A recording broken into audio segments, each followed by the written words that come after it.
సువార్త పాఠముగా యోహాను రాసిన సువార్త 16వ అధ్యాయము 1 నుండి 11 వచనాలు. యోహాను రాసిన సువార్త 16వ అధ్యాయము 1 నుండి 11 వచనాలు. మీరు అభ్యంతర పడకుండా ఈ మాటలు మీతో చెప్పుచున్నాను. వారు మిమ్మల్ని సమాజ మందిరములలో నుండి వెలివేయుదురు. మిమ్మల్ని చంపు ప్రతి వాడు తాను దేవునికి సేవ చేయుచున్నానని అనుకుని కాలము వచ్చుచున్నది. వారు తండ్రిని నన్ను తెలుసుకొనలేదు కనుక ఈలాగు చేయుదురు. అవి జరుగు కాలము వచ్చినప్పుడు నేను వాటిని గూర్చి మీతో చెప్పితినని మీరు జ్ఞాపకము చేసుకొనులాగున ఈ సంగతులు మీతో చెప్పుచున్నాను.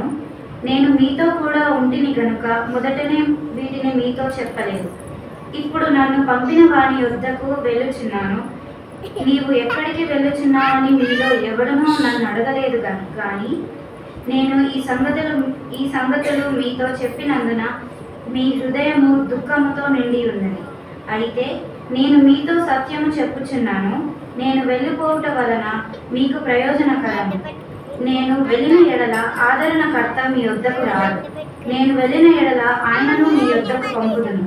ఆయన వచ్చి పాపమును గూర్చియు నీతిని గూర్చియు తీర్పును గూర్చియు లోకమును ఒప్పుకొనజేయును.